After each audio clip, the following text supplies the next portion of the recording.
You're not coming on this trip."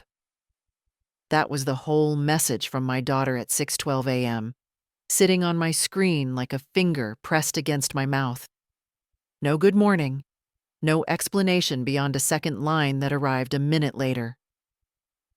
"It's more of a young people thing, Mom. We'll bring you something from the duty-free." I stared at those words, breathed in through my nose, and felt something steady click into place, the way a stubborn jar lid finally gives.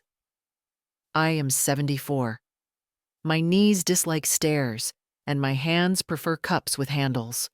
I also know how to book a ticket, how to pack for 4 days without checking a bag, and how to show up where people think I won't.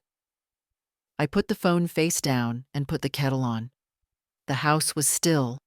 The refrigerator sighed, the finch outside scolded. The kettle thought about boiling. On the counter lay the folder where I keep what I call my travel bones.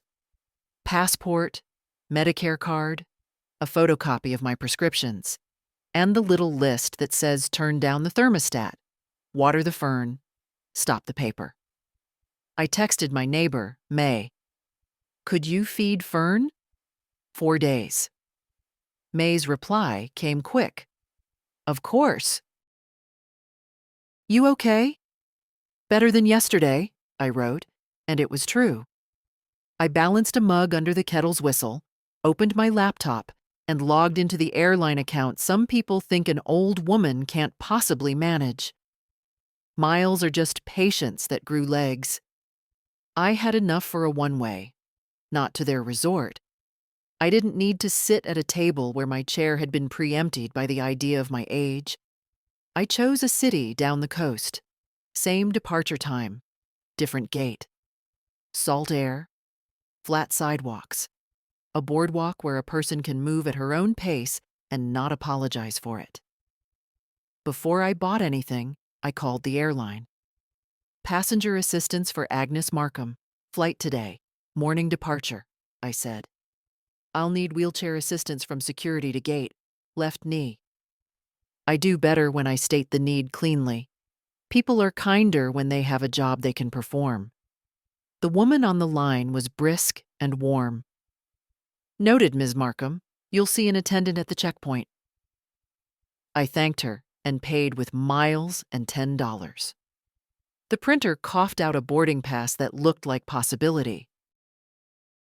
I packed a small backpack, 3 cotton dresses that don't wrinkle much, sandals, my cardigan with the mended cuff, a pill organizer, a paperback I've read twice but don't mind reading again, cash for tips, a plain envelope with 2 house keys on a ring, and a letter, 3 pages, written in the good pen, folded once.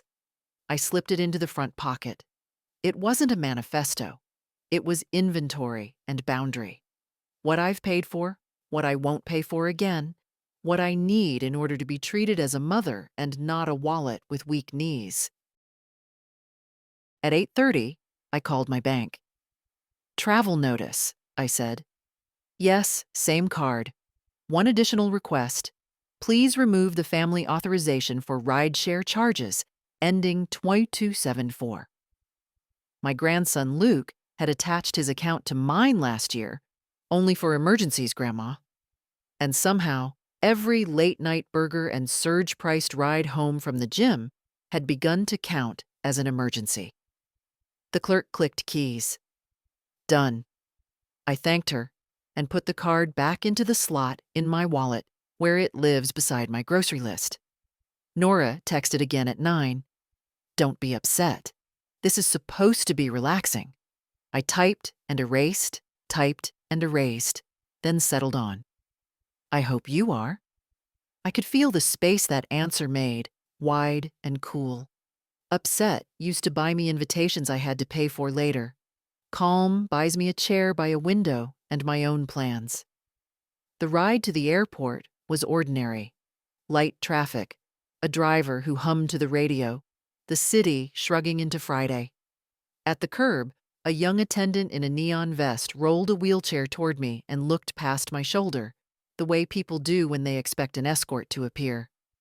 "It's just me," I said. I walk fine, but slowly. If we could save the knee for the long hallways, I'd be grateful.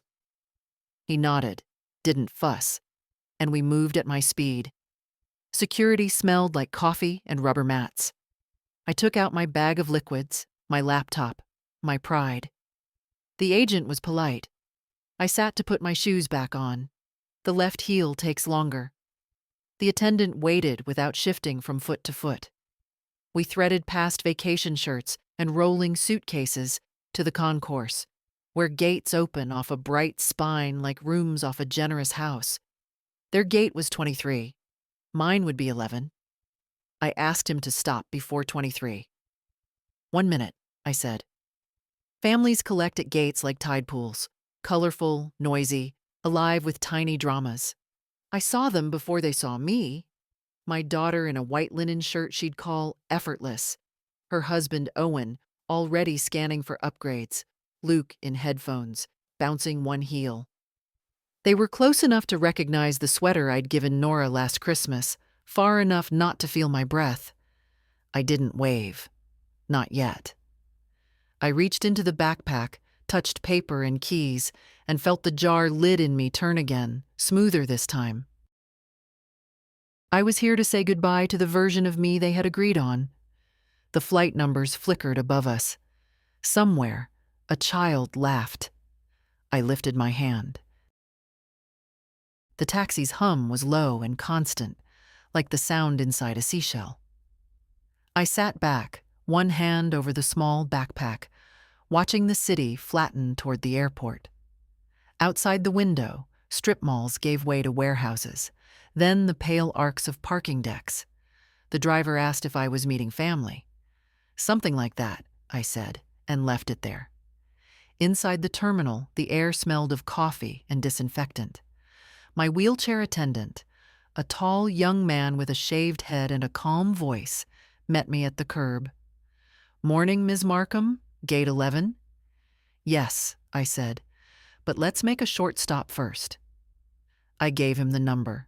He didn't ask why.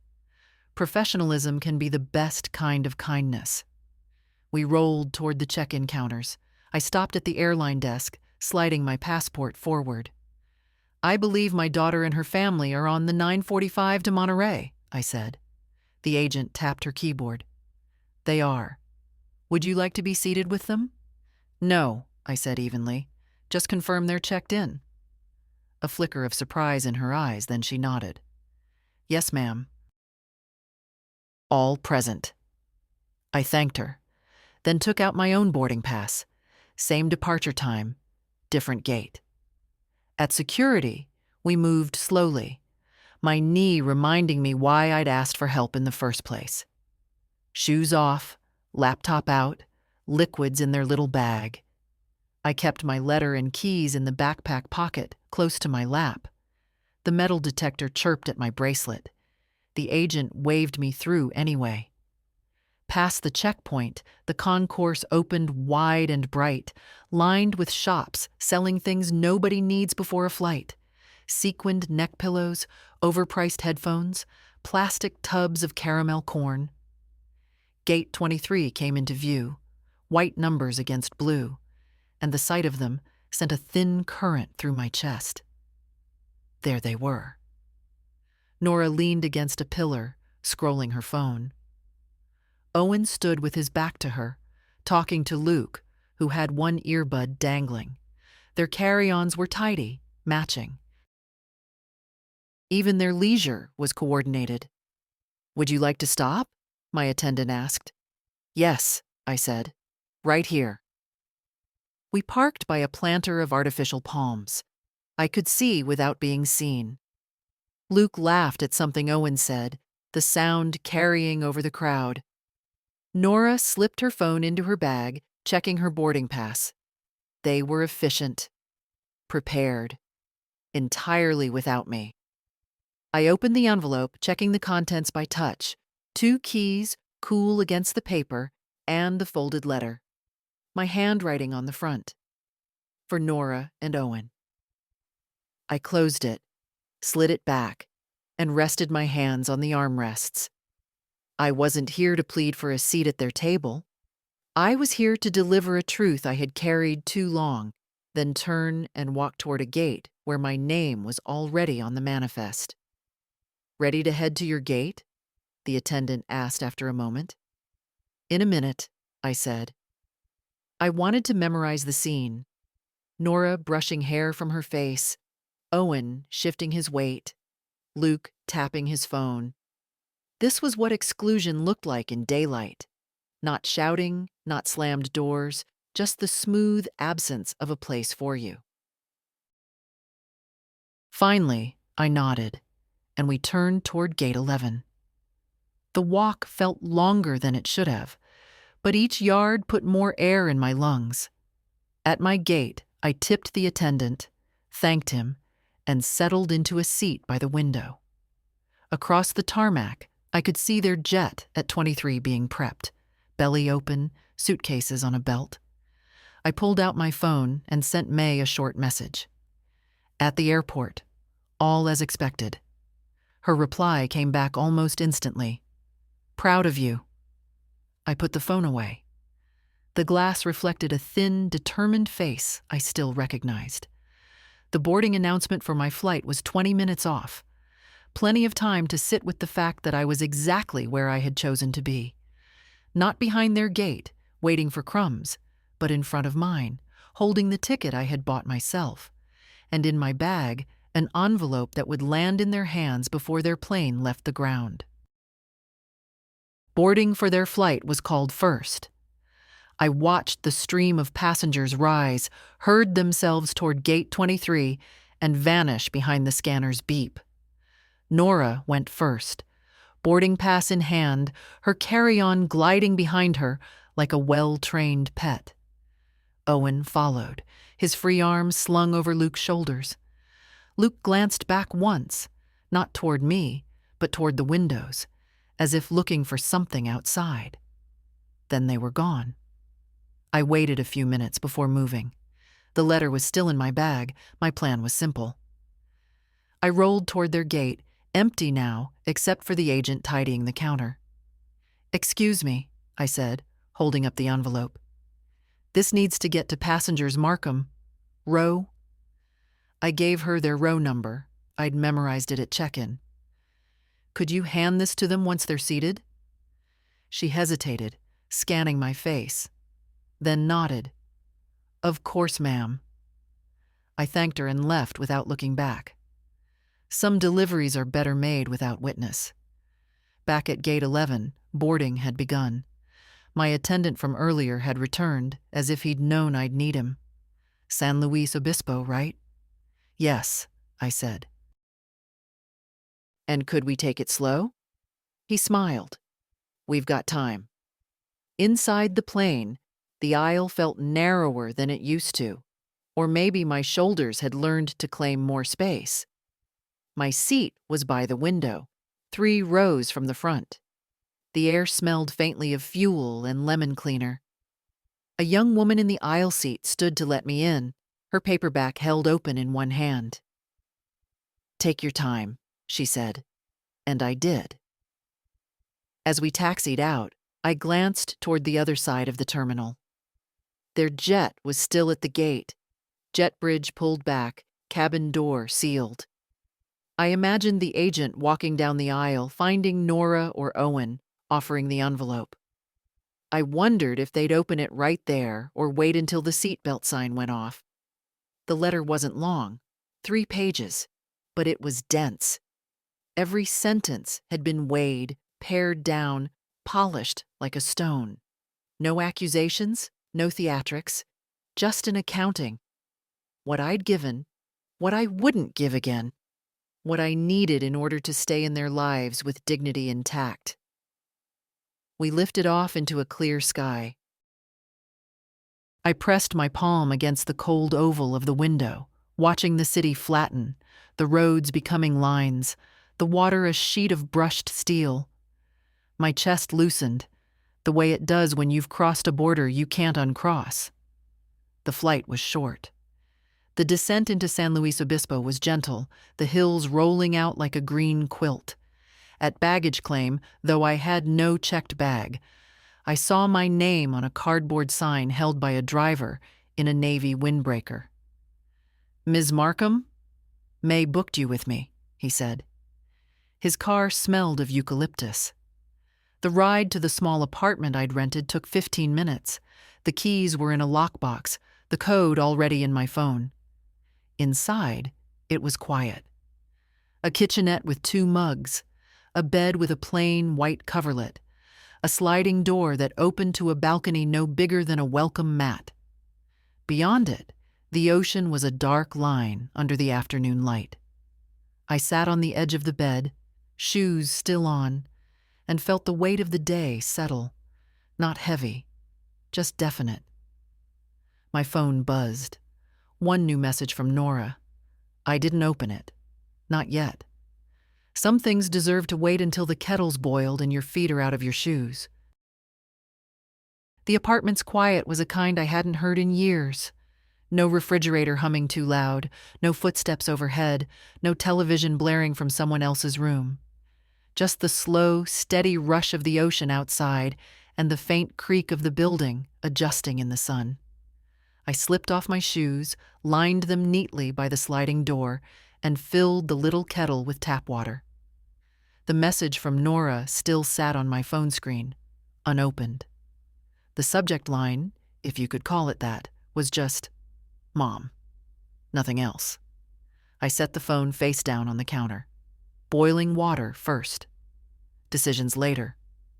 While the kettle heated, I opened the single cupboard above the sink. 2 mugs, both plain white, stacked like twins. I chose one, rinsed it, dropped in a tea bag from my own supply. Some things I don't leave to chance. Tea is one of them. When I finally picked up the phone, I didn't swipe right away. I took a sip, let the steam fog my glasses, then slid my thumb across the glass.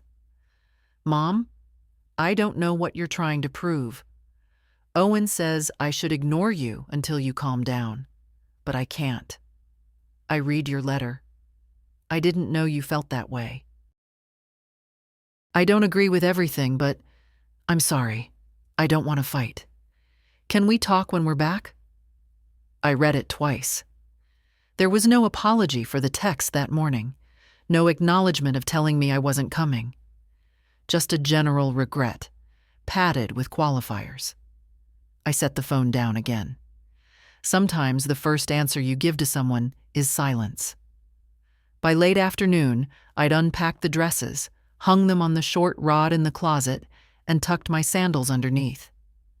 I put my cardigan over the single chair in the corner, the one that looked toward the sliding door. Outside, the breeze had picked up, carrying the smell of salt and something faintly metallic. Gulls looped against the pale sky, their cries cutting through the air like threads snapping. I took my tea to the balcony. The rail was low, the paint chipped, but from here I could see the boardwalk curling along the shore. A couple walked by below, he with a camera around his neck, she with a scarf knotted at her throat. They moved in easy rhythm, their hands brushing every few steps. I realized I couldn't remember the last time I'd walked like that with anyone. The phone buzzed again. This time, a call from May. "You there safe?" she asked when I answered. "Yes," I said. "And the apartment's fine. Small, but fine." She hesitated. "Nora's been calling me. Wants to know why you'd go to the airport if you weren't invited." I laughed, not bitter, just short. Because I had something to deliver, and I did. We talked about the weather, about her neighbor's new dog, about nothing that needed fixing. After we hung up, I stayed on the balcony until the air cooled enough to raise goosebumps. Evening came slow.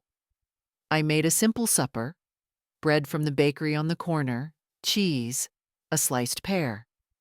I ate at the little table without a television, or another voice filling the room. Just me, my thoughts, and the occasional creak of the building.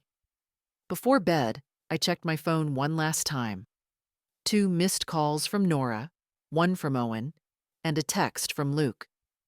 "Grandma, I don't know what's going on, but I hope you're okay." That one I answered. "I'm fine, Luke. Enjoy your trip." No explanations. He didn't need them yet. I brushed my teeth, folded back the bedspread, and lay down. The sheets were cool, smelling faintly of detergent and sun. Outside, the ocean kept breathing, steady and indifferent.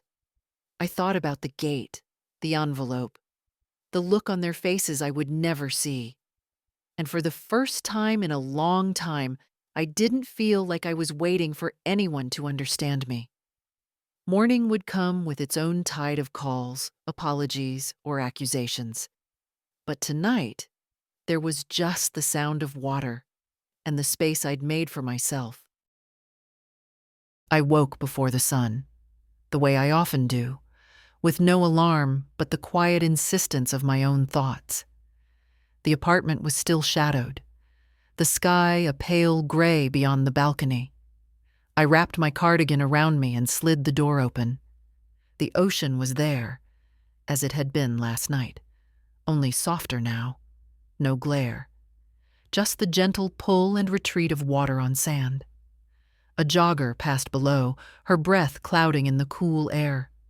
Somewhere farther down the boardwalk, someone was whistling, the tune too faint to place. I stood there for a long moment, hands wrapped around a mug of tea, thinking about how small the world felt when you stripped it down to what you could see, hear, and touch. The phone was on the counter where I'd left it. One new message, Nora, again. This time, "Mom, can you at least tell me you're okay?" Luke's worried. No Owen's name in this one. I typed back, "I'm safe." "Tell Luke I said hello." I didn't add anything else. There's a kind of power in brevity. After breakfast, oatmeal made on the tiny stove, half a banana sliced in, I decided to explore. My knee wasn't thrilled about the idea, but I promised it we'd take breaks. The boardwalk was busier now. Families with strollers, teenagers with skateboards, retirees in sun hats. No one knew me here, and the anonymity was a balm. I walked to the end where the pier jutted out into the water. At the very tip, a man sat with a fishing rod, a cooler beside him. "Morning," he said without looking up.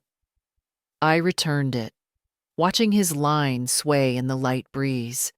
It reminded me of my late husband, Frank, who used to swear he could tell the kind of fish by the way the line moved. I stayed there until the smell of salt grew sharper and the sun began to warm my shoulders. On the way back, I stopped at a small grocery, bought a loaf of bread, a jar of local honey, and a small bunch of daisies for the table. The woman at the register rang me up with the kind of cheerfulness that doesn't demand a return in kind. "Enjoy your day," she said. I planned to. Back in the apartment, I put the daisies in the only vase I could find, a rinsed glass juice bottle, and set them in the center of the table. Their presence made the place feel claimed, not mine forever, but mine for now. The afternoon passed in small comforts, reading on the balcony, making another pot of tea, writing a postcard to May with a picture of the pier. I didn't mention Nora or the letter. Some things are better kept between your own mind and the ocean. Around 4, the phone rang. Luke. "Grandma? It's me. I'm using the hotel Wi-Fi. Mom doesn't know I'm calling." His voice was low, like he was hiding in a hallway. "I just wanted to check you're really okay. Mom's, well, she's kinda mad." I smiled at the ceiling. "I'm fine, Luke. I'm on vacation." "Without us?" he asked. I could hear the confusion more than hurt. "Yes," I said. "Sometimes people need to take trips on their own." He was quiet for a moment. "Will you tell me about it when you get back?" "Of course." We said goodbye, and I sat there with the phone in my lap, thinking about how easily honesty passes between some people and how hard others make it. Evening came with a sky that looked like brushed copper. I made toast with the bread and honey, ate it standing at the balcony rail, and listened to the low thrum of conversation from people passing below. No one was asking me for anything. No one was deciding for me. When I finally closed the door against the night air, I realized I hadn't thought about the gate or the envelope all day. That absence felt like its own kind of gift. Tomorrow, I decided, I'd take the bus to the old mission outside town. Alone, on purpose, because I could. The morning bus to the mission rattled like an old sewing machine, every joint and bolt speaking its mind. I chose a seat halfway back, where I could see out both sides. The driver was a wiry man with a sun-creased face, humming along to a country station on the radio. A handful of other passengers rode in silence. 2 young women in hiking boots, a man with paint on his hands, an elderly couple who held hands without looking at each other. The ride wound through the edges of town, past pastel houses with peeling trim, then out toward low hills that seemed to breathe under the morning fog. My knee complained a little with each bump, but I shifted in my seat and let the movement rock me. The mission stood on a rise, its adobe walls warm in the early sun. A volunteer in a wide-brimmed hat greeted visitors at the entrance, offering a brochure and a quiet smile. "Self-guided," she said. That suited me. I moved through the cool corridors slowly, touching the smooth plaster where hundreds of hands had passed before mine. In the courtyard, a fountain trickled into a stone basin, the sound mingling with the soft rustle of the pepper trees overhead. I sat on a bench, feeling the sun reach my shoulders, and for the first time in a long while, I didn't feel the need to hurry anywhere. A group came through, a family, by the look of them. Parents, 2 children, a grandmother trailing a step behind. The woman, my age, maybe a little older, caught my eye and smiled, a flash of recognition passing between us. She walked at her own pace. They waited. No one urged her along. I stayed at the mission until midday, reading plaques, watching sparrows flit between the roof tiles, letting the quiet work on me. On the bus back, I sat in the same seat, my bag resting against my knees. Somewhere in town, my phone buzzed. It was a message from Owen. "We need to discuss what you did at the airport. That was uncalled for." I read it twice, then deleted it without replying.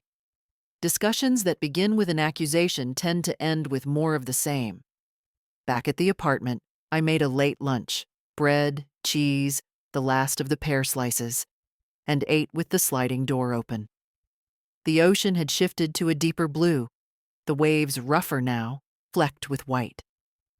I spent the afternoon walking the boardwalk again, this time without a destination. At a small stall, I bought a cup of clam chowder and ate it standing up, watching a surfer wipe out and pop up, laughing. People around me were busy with their own stories, none of which required my intervention or my money. In the evening, May called. "You sound lighter," she said. "I feel lighter," I admitted. She hesitated. "Nora's been calling me again. She says Luke told her you're fine, but she doesn't believe it. She wants me to convince you to talk to her." I sipped my tea. "May, I'm not refusing to talk. I'm choosing when and how." That's different. We said goodnight, and I watched the sky darken from pale gold to slate. The lights along the boardwalk flickered on, strings of them tracing the curve of the shore. Somewhere down there, couples strolled. Kids begged for ice cream, and the world went on without my name in anyone's mouth. Before bed, I wrote a few lines in my notebook, something I'd neglected for years. It isn't that they forgot me. It's that they replaced the version of me they could see with one that was easier to manage. I am not here to fit their picture frame. I closed the book, turned off the lamp, and let the ocean's rhythm carry me toward sleep. Tomorrow, I decided, I'd go to the farmer's market. I wanted fresh peaches, even if they bruised on the way home. The farmer's market was set up in a long strip along Main Street, each stall a bright pocket of color against the pale morning. I arrived just after it opened, before the real crowd came. The air smelled of cut herbs, fresh bread, and the faint tang of the sea that the inland breeze carried with it. Vendors called out soft greetings as I walked past, no one insisting, just offering. I stopped at a table stacked high with peaches, their skins flushed and downy. The farmer, a woman about my age with sunburned forearms, handed me one to try. The juice ran down my wrist as I bit in. "Sweet enough?" she asked. I nodded, bought 3, and wrapped them carefully in the cloth bag I'd brought from home. At another stall, I picked up a jar of orange marmalade, thinking of how Frank used to spread it thick on toast, leaving the spoon sticky on the counter. Little memories like that come now without the heavy pull they used to have. They arrive, sit with me for a moment, then go. I bought a bunch of small carrots, a loaf of dark bread, and a paper cup of coffee. Sitting on a bench at the end of the market, I watched the stream of people, families negotiating over donuts, couples holding hands, a man balancing a toddler on his shoulders. It struck me that not a single one of them knew who I was or what I'd done at an airport gate 3 days ago. There was a kind of peace in that anonymity. Back at the apartment, I arranged my purchases on the small counter, their colors a little celebration. I sliced one of the peaches over a bowl, poured yogurt on top, and ate it standing by the open door. The phone buzzed. A message from Nora. "Mom, I'm serious. You can't just cut us off. We need to talk, please." The please was new, but the tone still had the edge of command. I put the phone down without answering. Not out of spite, but because I knew she wasn't ready to listen, only to react. In the afternoon, I took my book down to the shore. I sat on a low bench, waves rolling in and out in a rhythm older than anything between me and my daughter. A boy about 6 wandered over, his hands full of shells. "You can have one," he said solemnly, offering me a white spiral. "Thank you," I said, taking it. His mother called him back, and he ran off without looking back. The shell sat warm in my palm for a while before I slipped it into my pocket. As the light softened toward evening, I walked to a small cafe I'd passed earlier in the week. The owner, a man with silver hair and a patient way of speaking, brought me a bowl of vegetable soup and a slice of bread without asking if I wanted the bread toasted. It came warm, the butter just beginning to melt. Halfway through the meal, my phone rang. Luke again. "Hi, Grandma. We're leaving tomorrow. Mom's still upset, but I think she misses you." His voice held no agenda, only curiosity. "I'm fine, Luke," I said. "And I miss you too. We'll talk when you're home." After dinner, I walked slowly back along the boardwalk, the shell still in my pocket, the lights above me swaying slightly in the breeze. I realized I hadn't once thought about what they might be doing tonight, whether they were packing or dining out or pretending not to think about me. When I reached the apartment, I placed the shell on the table next to the vase of daisies. A small token of the day, a reminder that even strangers can see you without asking you to be less. I made tea, turned off the main light, and sat in the chair by the door. listening to the ocean in the dark. Tomorrow, they would be back in their own city, and I would still be here, on my own time. That thought no longer felt like an absence. It felt like a choice. Their flight home was scheduled for mid-morning. I knew because I'd looked it up, not out of longing, but because I like to have my facts straight. At 9:12, my phone buzzed with a single-line text from Nora. "We've landed." No questions, no punctuation beyond the period. I read it, set the phone down, and went back to buttering my toast. The day was already bright, the sky a flat blue that made the ocean glare. I'd planned to spend it at the small library I'd noticed 2 streets back from the shore. It was in an old brick building, the kind where the floorboards creak like they're greeting you. The librarian, a woman with white hair coiled in a braid, gave me a nod as I came in. No form to fill out, no questions, just the quiet assumption that I belonged there. I chose a table near the window and browsed the shelves until I found a book of short stories. I read for hours, looking up now and then to watch the sunlight shift across the spines. At noon, I walked out into the warmth and bought a sandwich from a corner deli, egg salad on rye, the kind you have to eat carefully. When I returned to the apartment, there were 3 missed calls from Nora and 1 from Owen. No voicemails. I made tea, sat at the small table, and ignored them for now. You don't have to open every door just because someone knocks. Late in the afternoon, Luke called. "We're home," he said. "Mom's in a mood." He didn't elaborate, and I didn't ask. "How was your trip?" I asked instead. He told me about a boat ride they'd taken, the dolphins they'd seen, how the water had sprayed over the bow. I listened, asked questions, and let him talk until he seemed lighter.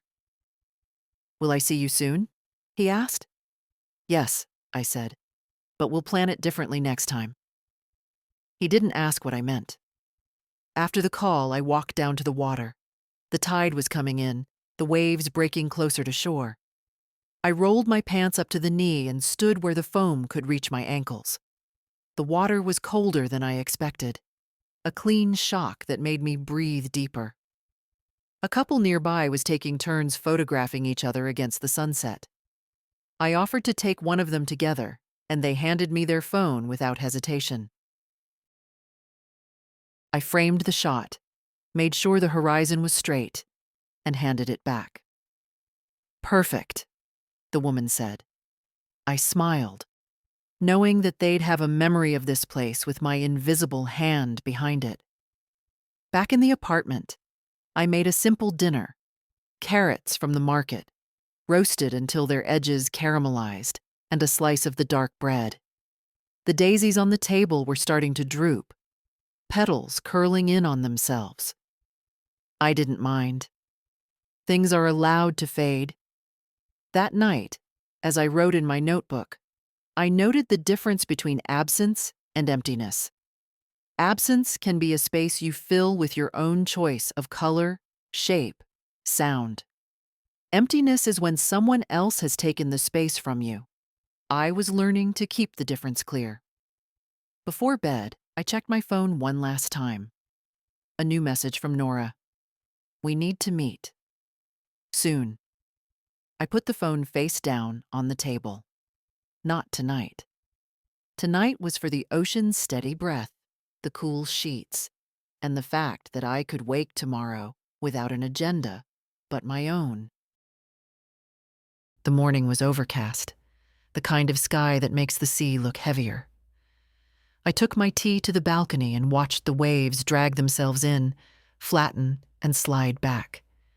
The air smelled faintly of rain.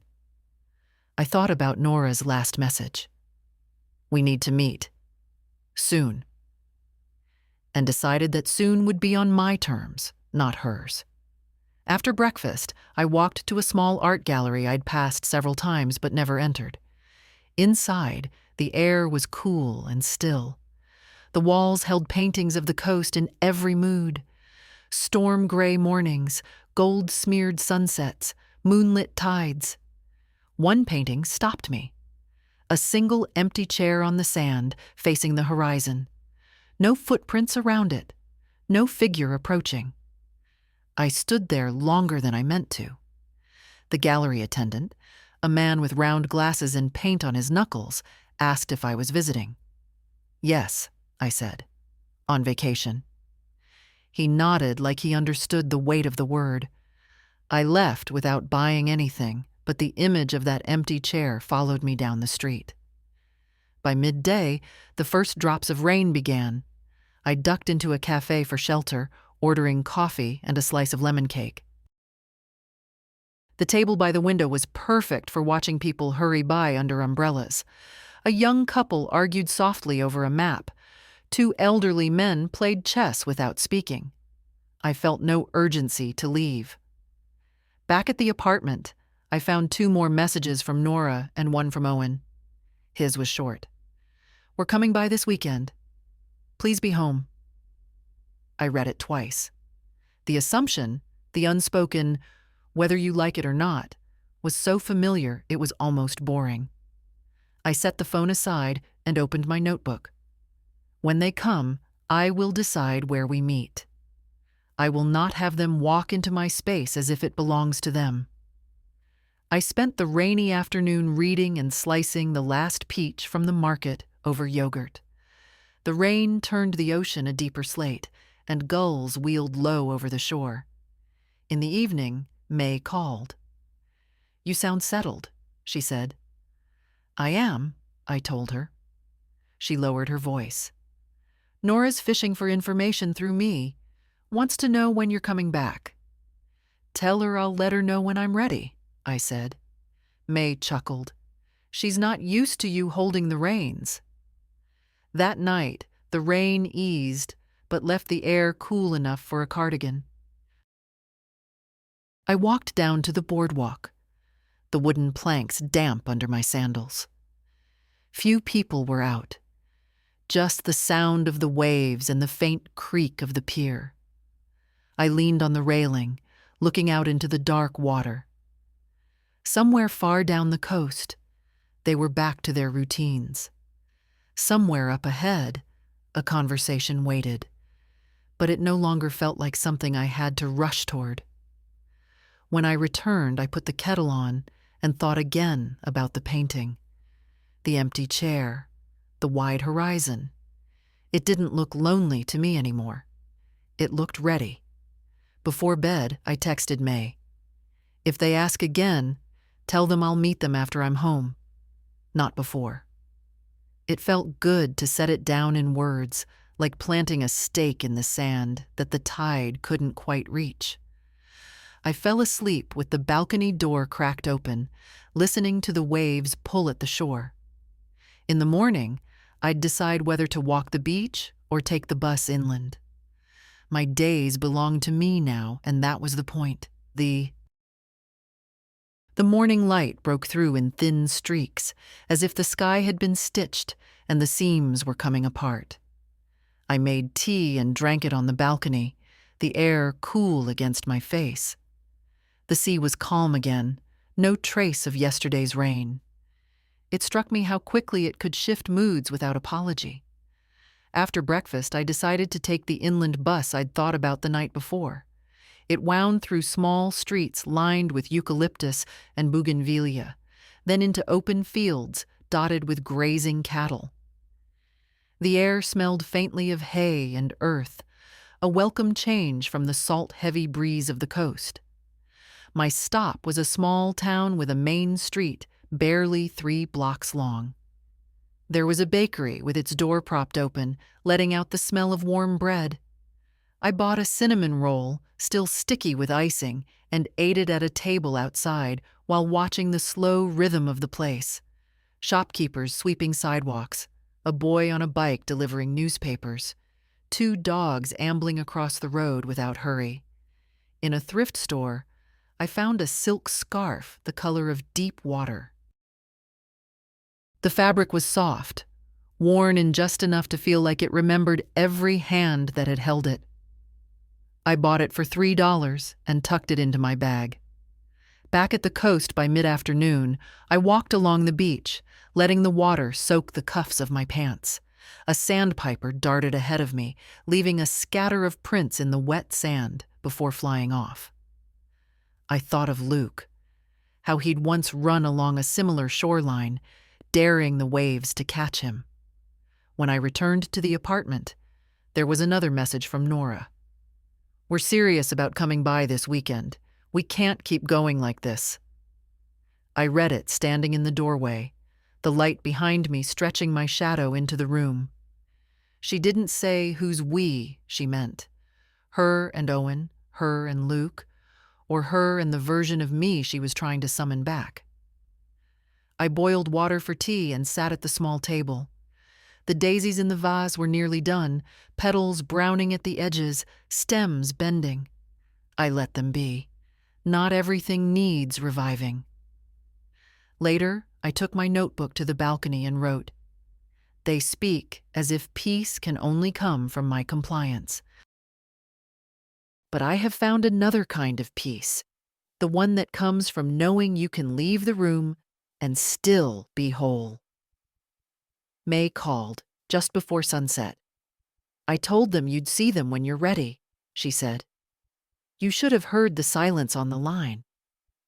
I smiled. Sometimes silence is the first step toward hearing. That night, I made soup from the carrots I had left, stirring slowly, tasting often. The scent filled the apartment, warm and grounding. Outside, the boardwalk lights blinked on one by one. I ate with the sliding door open, letting the sound of the waves come in like another guest at the table. Before bed, I draped the new scarf over the back of the chair. Its deep blue caught the lamplight, a reminder that I could still choose beauty for no reason other than wanting it. I thought of the weekend ahead, not with dread, but with a kind of curiosity. They would expect me to be waiting. I would be ready, but not in the way they imagined. The weekend arrived with a brightness that felt almost deliberate, as if the weather wanted to make a point. I was up early, walking the shoreline while the sand was still cool. The waves were small, breaking neatly, the kind of sea that makes you think nothing dangerous could ever happen. But I knew better. Smooth waters can turn rough without warning. I'd already decided that I wouldn't be at the apartment when they came. Nora's last message had made it clear they planned to drop by unannounced. The phrase itself was a trespass.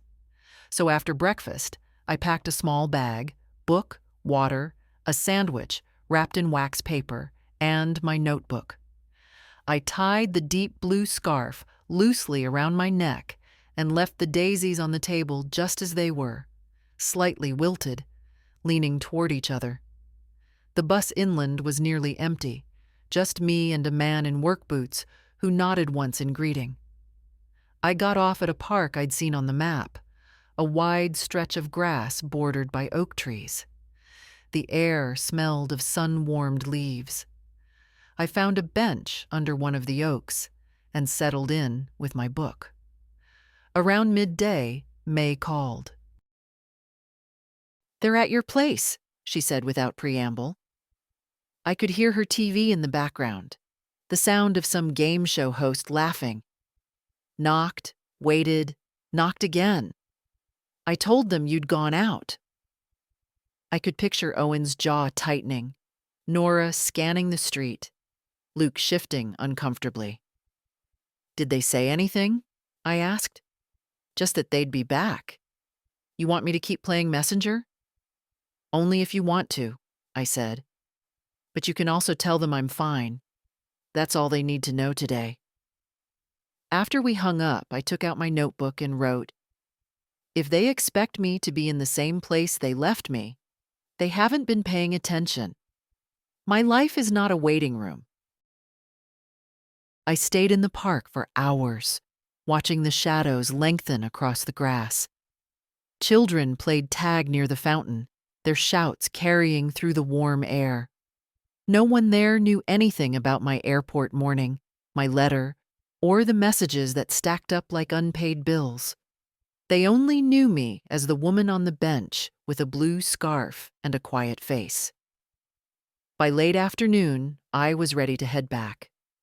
The apartment was as I'd left it, the air still holding the faint scent of the carrot soup from 2 nights ago. On the table, a folded note. "Mom, we came by. Call us. N." I placed it under the vase, weighing it down with the seashell the boy had given me on the boardwalk. I made tea, sitting by the open door while the light shifted toward gold. My phone buzzed. Luke. "Grandma, we came to see you," he said. "I know," I answered. "May told me." He hesitated. "Why weren't you home?" I thought about how to answer, then said, "Because I was somewhere else I wanted to be." Silence stretched for a moment. Then he said, "Okay." No judgment, no push, just okay. When we hung up, I watched the horizon darken, the ocean and sky blending into a single deep tone. I imagined Nora's face when she realized I wasn't going to follow her timetable anymore. She might call it avoidance. I called it preparation. That night, I cooked a small dinner, bread, cheese, a few of the carrots left over. As I ate, I thought about how much calmer the apartment felt without the sense of someone about to knock. I wrote one last line before bed. Boundaries aren't walls. They're doors I choose when to open. The scarf hung over the chair again, a silent witness to the day I didn't spend waiting.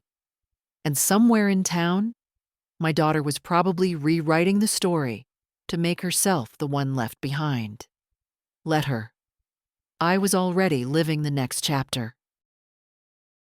The next morning was all silver light and soft air, the kind of weather that makes you linger over your tea. I took mine to the balcony, scarf draped loosely around my neck, and watched the boardwalk come to life. Shopkeepers lifting shutters, a cyclist weaving lazily between early walkers. I had no plans to call Nora, and no interest in waiting for her to call me. The weekend had shown me enough. If I left the door open, she would walk through without knocking. So today, I chose a door she didn't know. After breakfast, I packed a tote, water bottle, notebook, a peach I'd saved from the market, and set off toward the harbor. The path there ran along a row of weathered houses, each with a porch that looked like it had heard every kind of story. The harbor itself was busy. Fishermen unloading their catch, gulls circling and crying, the air thick with salt and diesel. I found a bench near the edge where the boats swayed. The sound of their masts knocking softly in the wind was oddly calming. I opened my notebook and began a list titled, "What I Keep." The first entries came quickly. My own schedule. My voice, unraised but heard. The right to leave a place before I am worn out in it. By midday, I'd eaten the peach and walked to a small cafe tucked between 2 bait shops. The waitress, a woman with a braid down her back, poured coffee without asking for my order. "You look like you need it," she said, smiling. I liked her for that. Back at the apartment, there was no new note under the seashell, no sign they'd returned. Instead, my phone held a single voicemail from Owen. His voice was flat, measured. "We can't keep going like this. Nora's upset. Call us tonight." The directive tone was there again, as if I'd signed a contract he was holding me to. I deleted it without listening twice. In the afternoon, May called. "They asked me if you're avoiding them," she said. "I told them you're just living your life." That shut them up for a moment. I laughed. "You're braver than you think, May." She sighed. "They'll spin it how they want. but at least you're not letting them write the ending. Later, I walked to the pier, the tide low enough to show dark rocks slick with seaweed. Kids were leaning over the railing, dropping lines with small hooks into the water. One boy pulled up a crab and let it scuttle back into the bucket with a click of claws. I stayed until the sky began to change, first pale orange, then deepening into rose. When I returned to the apartment, I cooked a simple supper. Scrambled eggs with the last of the market carrots, bread warmed in the oven. The daisies were nearly done now, a few petals scattered on the table. I left them. Their time had been enough. Before bed, I wrote one line in my notebook. Sometimes love is not in the holding on, but in the letting be. I slid the notebook back into the tote, draped the scarf over the chair, and left the balcony door cracked for the night air. The ocean's rhythm was steady, patient, as if reminding me that it could wait longer than any person could. Tomorrow, I decided, I'd take the long bus ride to the next town up the coast. Somewhere new, somewhere they wouldn't think to look for me, even if they tried. The bus to the next town up the coast was nearly empty, just me, a man with a guitar case, and two women speaking softly in Spanish. The route wound along cliffs where the sea hit the rocks in slow, powerful bursts. Every few miles, the road dipped into a cluster of houses, then rose again into open sky. I'd chosen this trip partly for the view, partly for the distance. The farther I went, the more I felt the tether between me and their expectations thin. I had no desire to cut it with drama. I just wanted it slack enough that I could move freely. The town was smaller than I'd imagined. One main street, a handful of shops, and a cafe that smelled of cinnamon and coffee. I went in, ordered a latte, and sat near the window. The counter was run by a woman in her 60s with bright, sharp eyes. "You're not from here," she said, as she set my drink down. "No," I replied. "Just visiting." She nodded, like that was the only answer needed. Afterward, I walked the length of the beach. It was quieter than my town, the sand almost white, the wind carrying a clean, mineral scent. I stopped to watch a man repairing his fishing nets, his hands quick despite their age. He didn't look up, but I sensed he knew I was there. Some silences are companionable like that. At a small bookstore near the end of the street, I found a used copy of a poetry collection Frank once read aloud to me. The pages were yellowed, the spine loose. I bought it for $2 and slid it into my tote. By mid-afternoon, I was back on the bus, the seat warm from the sun. My phone buzzed once. May again. "They're still talking about this weekend," she said when I answered. "Now Owen's saying you're being stubborn just to make a point." I smiled to myself. If I am, it's not the point he thinks. She laughed softly. "I told him you're busy, which you are." When I returned to the apartment, the sky was already turning the color of steel. No messages, no notes, no signs they'd been by again. I put the poetry book on the table next to the seashell, replacing the daisies I'd finally thrown away that morning. The table felt lighter without their drooping weight. I made a small dinner, bread, cheese, a sliced apple, and ate it on the balcony, the scarf around my shoulders against the breeze. Somewhere down the coast, I could just see the lights of the town I'd visited. The distance between here and there seemed the right size. Before bed, I read a few poems aloud to myself, the words filling the small space with a quiet that felt earned. One line caught in my chest. "The shore does not follow the tide, yet it is shaped by it." I thought about that as I turned off the light. The weekend had passed without me being where they wanted me. Soon I'd go home, but not to the same position I'd held before. That chair was already taken by someone I no longer was, and I had no plans to sit in it again. I woke to a sky so pale it seemed the ocean had drained into it overnight. The air was cool, edged with that faint metallic scent that comes before rain. My tea steamed against the chill as I sat on the balcony, scarf around my shoulders, notebook open on my lap. I wrote without thinking. Lists, fragments, stray thoughts that had no need to be polished.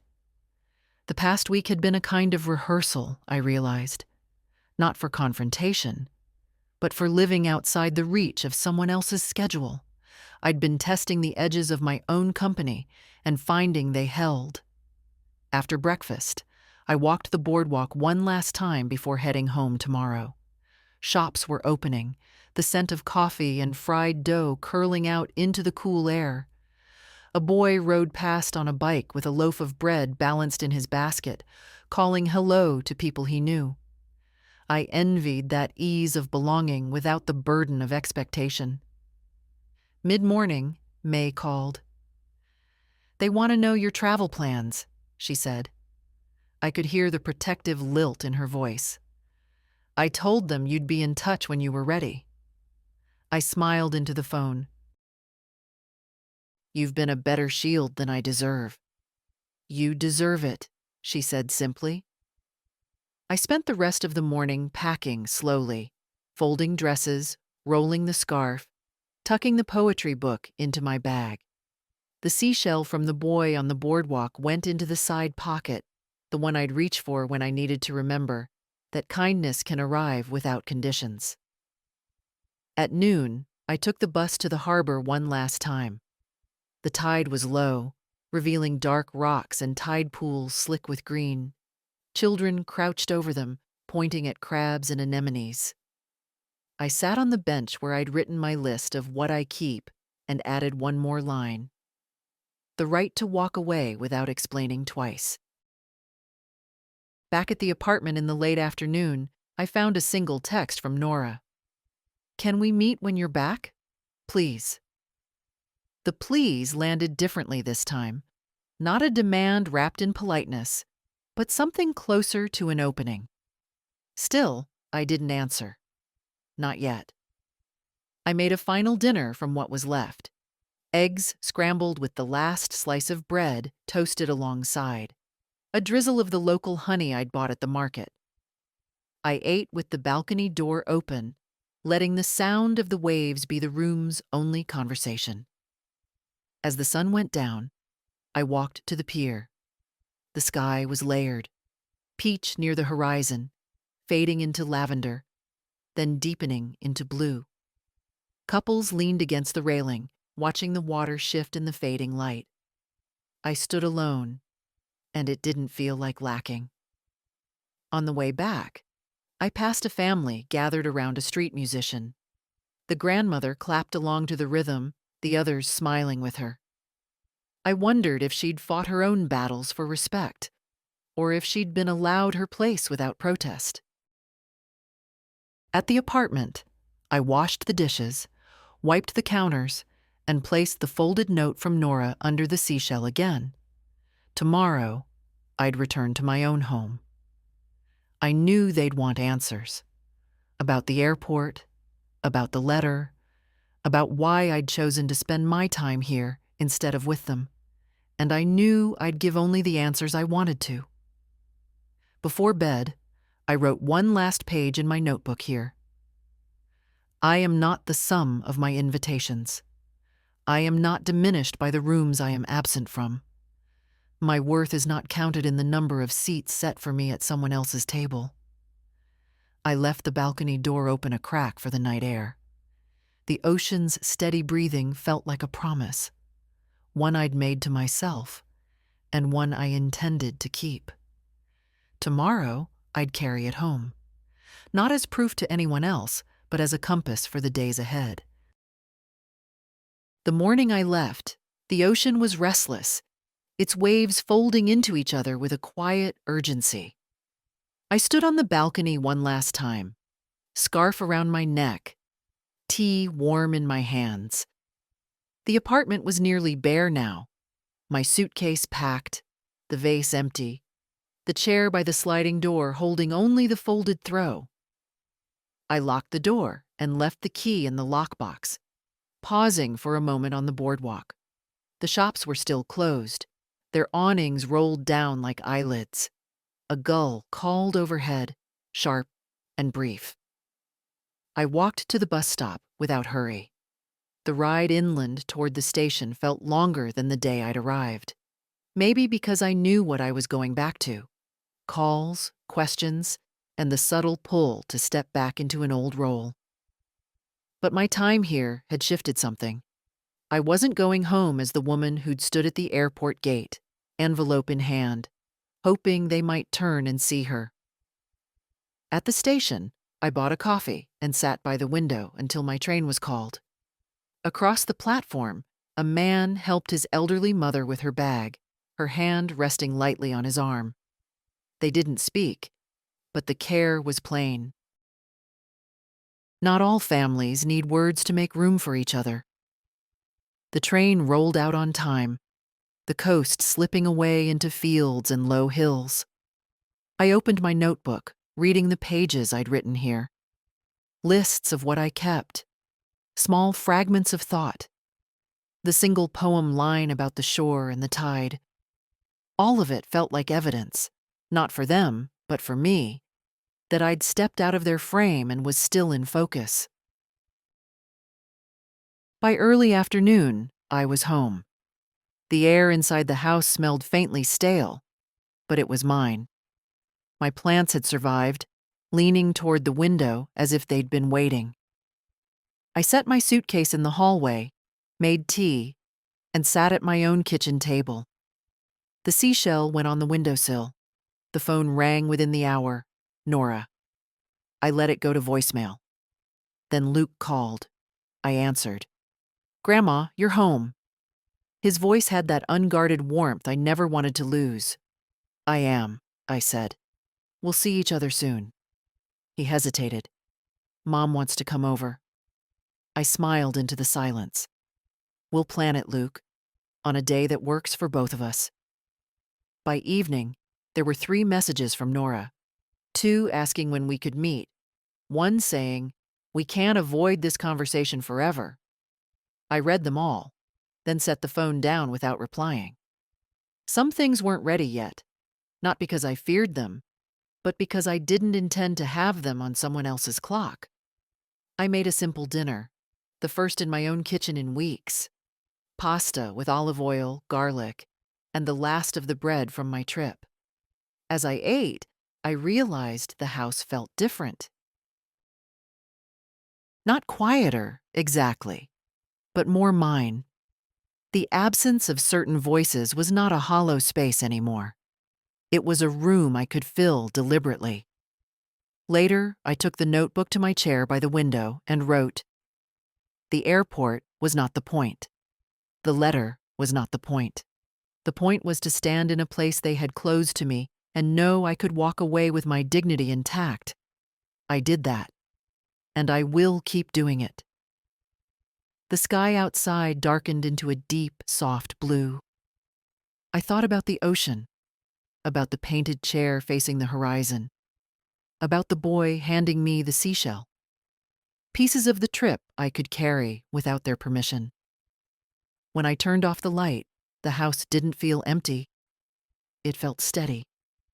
And so did I. The next conversation would come when I was ready. And when it did, I'd be the one choosing where we sat, how long we stayed, and when I got up to leave.